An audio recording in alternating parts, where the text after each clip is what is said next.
Paalala ko lang po, galang natin ang misa kapag tayo nasa loob ng simbahan at may misa, magsimba.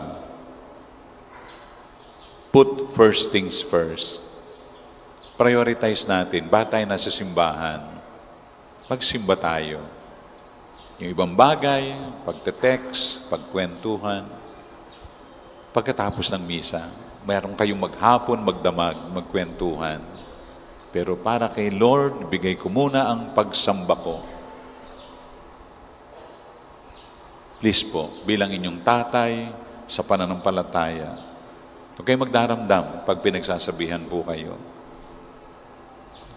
Put first things first. Dito muna tayo. Sasamba ko. Gagawin ko yung gampanin ko.